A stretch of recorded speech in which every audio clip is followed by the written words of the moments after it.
Hello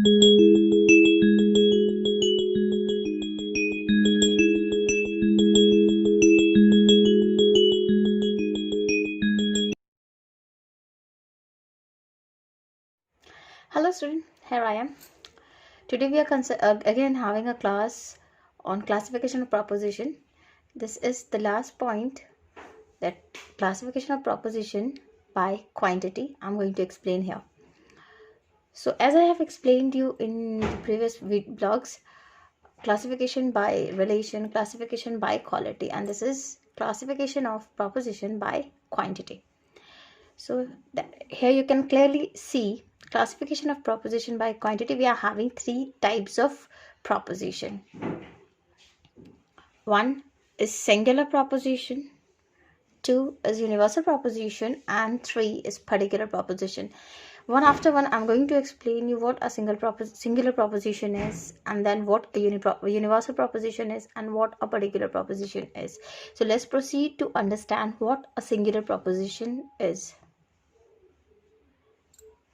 जैसे कि classification of proposition में मैंने आप लोगों को समझाया कि क्लासिफिकेशन ऑफ प्रोपोजिशन जो है वो तीन बेसिस पे होते हैं.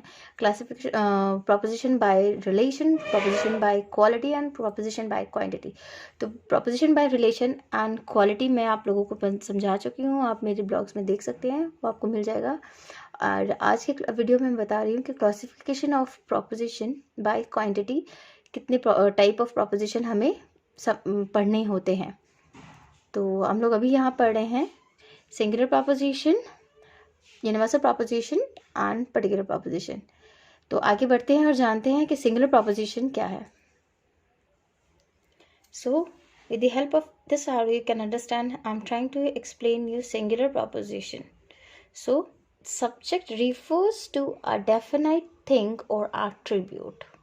Okay, in singular proposition, subject refers to what? Subject refers to a definite thing or attribute, and about that thing or attribute something is affirmed or denied. Okay, so about that thing or attribute something is affirmed or denied. So in that proposition, so in singular proposition what we are having, subject जो है वो definite thing को या attribute को बताएगा. ठीक है, उसके बारे में बताएगा. और क्या बता रहा है कि यहाँ पे कि उस चीज़ और उस एट्रीब्यूट के बारे में कुछ उस एट्रीब्यूट के बारे में कुछ ना कुछ या तो अफर्म्ड होगा या डिनाई होगा उस प्रोपोजिशन में. किस प्रोपोजिशन में? सिंगुलर प्रोपोजिशन में. तो यहाँ मैं आप लोगों को कुछ एग्जांपल से क्लियर करने की कोशिश कर रही हूँ. Mumbai is a big city. तो यहाँ हम देख रहे हैं क्लियर कि मुंबई जो है वो क्या है, एक डेफिनाइट टर्म है. ठीक है, उस डेफिनाइट टर्म के बारे में बताया जा रहा है क्या, कि वो एक बिग सिटी है. एंड अगेन, तो यहाँ पे क्या है कि मुंबई जो है एक बिग सिटी है, इस बात को यहाँ पे अफर्म साइन में रखा गया है, यानी कि यहाँ पे कोई नेगेटिव साइन नहीं है. तो मुंबई के बारे में इस बात को एक्सेप्ट किया जा रहा है कि वो क्या है, बिग सिटी है. नेक्स्ट हम आते हैं नेक्स्ट एग्जाम्पल पे, that Uttar Pradesh is not a small state. तो यहाँ बताया जा रहा है क्या, हम लोग यहाँ पे डिस्कस इस प्रोपोजिशन में, इस सिंगुलर प्रोपोजिशन में किस डेफिनाइट टर्म के बारे में बात हो रही है. यहाँ सब्जेक्ट जो है डेफिनाइट टर्म का यूज़ हो रहा है सब्जेक्ट में. ठीक है, तो यहाँ पे क्या बता रहा है कि Uttar Pradesh is not a small state. तो उत्तर प्रदेश के बारे में ये बताया जा रहा है कि वो एक स्मॉल स्टेट नहीं है. तो इस बात को क्या किया जा रहा है, स्मॉल स्टेट होने को एक्सेप्ट नहीं किया जा रहा है. Obviously we all know that Uttar Pradesh is a big state, not a small state. तो इसके स्मॉल स्टेट होने को एक्सेप्ट नहीं किया जा रहा है, तो यहाँ पे डिनाई हो रहा है. तो ये एक डिनाई फॉर्म में आ रहा है. सो ये सिंगुलर प्रोपोजिशन क्लियर है, लेकिन यहाँ पे इस सब्जेक्ट जो है, सब्जेक्ट की इस डेफिनाइट थिंग को क्या किया जा रहा है, डिनाई किया जा रहा है. एक देखो, आपको मैंने बताया एक प्रोपोजिशन में अफर्म हो रहा है और एक प्रोपोजिशन में कैसे डिनाई हो रहा है. लेकिन क्योंकि इन दोनों प्रोपोजिशन में एक डेफिनाइट टर्म के बारे में बात की जा रही है, तो इसलिए ये दोनों प्रोपोजिशन हमें एक्सेप्ट करना है कि ये दोनों प्रोपोजिशन क्या है, सिंगुलर प्रोपोजिशन है. अब आगे आपको बताते हैं यूनिवर्सल प्रोपोजिशन क्या है. Now we will come to know universal proposition. अब हम लोग जानेंगे यूनिवर्सल प्रोपोजिशन क्या है। When in a categorical proposition the whole denotion of the subject is considered and by the subject term something is either affirmed or denied, that proposition is called a universal proposition. Okay, so here what is saying, in a categorical proposition the whole denotion of the subject is considered. Okay, when we are talking about the subject, so the subject will consider the whole denotion. Okay, and by that subject term something must either affirmed or denied. Something must affirmed or denied. It can be either affirmed or denied, so something must either affirm or denied in that proposition. So that proposition is called a universal proposition. For example, all men are mortal. So we are having the denotion of men and it's saying about the all individual. Okay, and that all men are mortal. And just opposite to that, no men are immortal. So here we are having the concept men. Okay, and it's saying that no men, so it denoting that none of from the subject class. So no men, not at least a one man, so no men are immortal. So no men are immortal. I think it's clear to you. तो universal proposition क्या है देखें, when in a categorical proposition the whole denotation of the subject is considered, यानी कि जिस categorical proposition में subject जो है, सब्जेक्ट को क्या कंसिडर किया जा रहा है, उसके होल डिनोशन को, सब्जेक्ट के पूरे डिनोशन को मालूम किया जा रहा है या कंसिडर किया जा रहा है, और उस सब्जेक्ट से क्या हो रहा है, समथिंग इज ईदर अफर्म्ड और denied.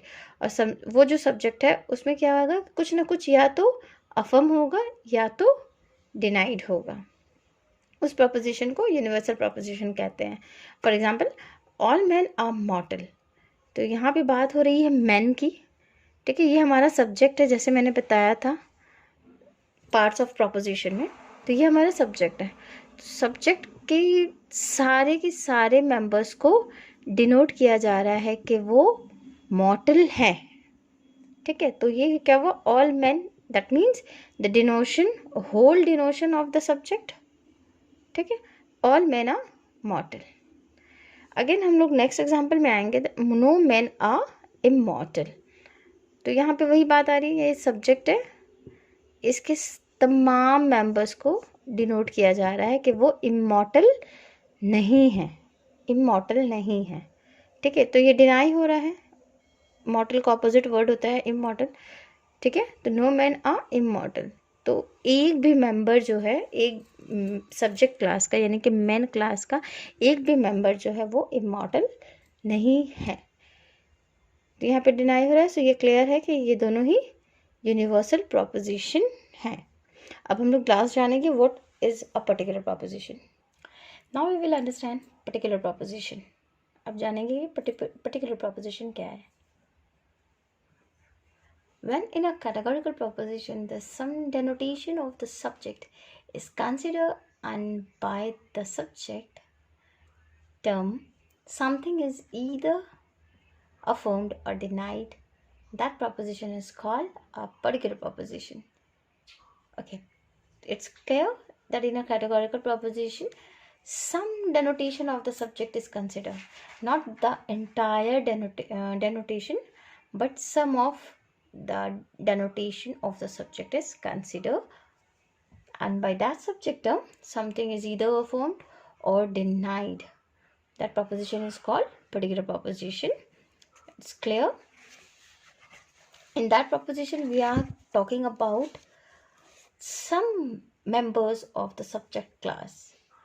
So we either affirm some member of the subject class with the predicate, or we either deny the some member of the subject class with the predicate. So let's have an example. Some men are blind. So here we are having the term subject, which is saying not the entire men but some men of the subject class that some men are blind, not the entire men, but some men. And then some men are not intelligent. It's saying that some members of this men class are not intelligent. तो हम लोग ये देखेंगे कि categorical proposition में when in a categorical proposition the sum denotation of the subject is considered and by the subject term something is either affirmed or denied, that proposition is called particular proposition. यहाँ कह रहा है कि categorical proposition में whole denotation नहीं है subject का, यानी कि जिस categorical proposition में some denotation हो, ठीक है, subject को कंसिडर करने के लिए उसके मतलब उसका पूरा डेनोटेशन कंसिडर नहीं हो रहा है, बल्कि क्या हो रहा है, उसके कुछ मेंबर्स के ही डेनोटेशन कंसिडर हो रहे हैं. तो और वो सब्जेक्ट टर्म क्या हो रहा है, या तो उन मेंबर्स को अफर्म कर रहा है या फिर वो डिनाई कर रहा है. इस तरह क्या हो रहा है कि वो कुछ मेंबर्स को ले रहा है, यानी कि कुछ पर्टिकुलर्स को ले रहा है, नॉट होल. तो इसलिए क्या हो जाएगा, वो पर्टिकुलर प्रोपोजिशन बन जाएगा. For example some men are blind. Okay, तो यहाँ क्या है कि ये मेन जो है क्या है, सीधा सम बता रहे हैं ना, तो क्या कर रहा है, ये सारे मेंबर्स को नहीं ले रहा, होल को ऑल को नहीं ले रहा, बल्कि सम मेंबर्स यानी कि कुछ मेंबर्स को एक्सेप्ट कर रहा है कि कुछ मेंबर्स जो हैं ब्लाइंड है. So some men are blind. ठीक इसी के ऑपोजिट है some men are not intelligent. तो यहाँ पे सब्जेक्ट जो है कुछ मेंबर्स को एक्सेप्ट नहीं कर रहा है, यानी कि उनको डिनाई कर रहा है. तो some members are not intelligent. तो इसी के साथ finally classification of proposition by relation, by quality and by quantity complete होता है. नेक्स्ट वीडियो में मैं अपलोड करती हूँ इंशाल्लाह कि ये जो 4 फोल्ड ऑफ स्कीम है, यानी कि how we get the standard categorical proposition as AEIO. Hope ये चीज़ें आप लोगों को क्लियर हो रही होंगी. If you are getting clear the concept, do follow it, subscribe my channel and also share with your friends. Best of luck to all. Thank you very much.